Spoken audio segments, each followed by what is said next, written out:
Bienvenue dans Terrienne, votre rendez-vous d'information sur la condition des femmes dans le monde. Voici un témoignage rare, celui d'une femme qui, à 15 ans, est emmenée de force en Syrie. Aujourd'hui rentrée en France, dans son roman graphique « En quête de liberté, comment je suis sortie de l'enfer de Daesh », elle raconte comment elle a vécu, ou plutôt survécu à 9 ans de terreur. Aujourd'hui, à 23 ans, Sana a choisi de témoigner dans Terrienne, malgré les risques que cela peut représenter pour elle et ses enfants.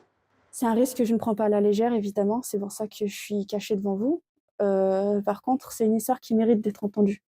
Je pense que c'est une histoire... j'essaye de faire d'un mal, d'une honte, une chose meilleure et un exemple pour les personnes qui se sentent concernées par cette histoire. Parce que cette histoire, elle ne touche pas seulement le terrorisme, elle touche la maltraitance sur enfants, elle touche le viol, elle touche l'emprise pour les femmes. Et en fait, j'ai choisi de la raconter, et encore plus sous format BD, parce qu'en fait, en plus de le lire, ils pourront aussi la voir. Ce qu'on voit aussi dans ce livre, c'est une jeune femme, une jeune mère qui va tenter de se raccrocher au quotidien, à une sorte de vie normale. En fait, on est dans le mal, donc autant trouver un peu de bonheur dans ce mal, j'ai envie de dire.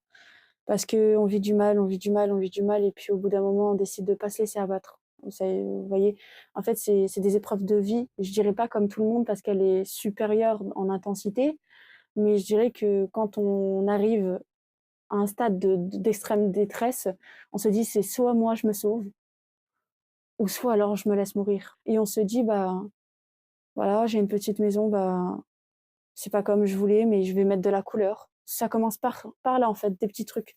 Ma fille, je vais lui acheter une belle robe, je vais faire des crêpes au Nutella, enfin c'est comme ça. Et c'est ces petits trucs-là, dans cette douleur, qui nous a permis à moi et mes enfants de tenir. Victime de mariages forcés, de viols conjugaux, de scènes de violence, mais aussi de la faim dans les camps. Si Sana a pu survivre à toutes ces épreuves, elle estime qu'elle ne le doit qu'à elle-même, à sa force de résilience. Je suis pas fière de mon parcours, mais je suis fière d'avoir survécu à ce qui m'est arrivé. Parce que ce parcours n'est pas une fierté vu que je ne l'ai pas choisi. Par contre, je suis fière que malgré ce qu'on m'a imposé, j'ai réussi à dire non. Et j'ai réussi à avoir confiance en moi jusqu'au bout parce que avant même la radicalisation, j'ai eu une enfance terrible. Et terrible et terrible. Donc du coup, j'ai réussi toute ma vie à m'opposer à ça. Et donc oui, je suis fière d'avoir écouté ma force intérieure et de m'en être sortie grâce à ça.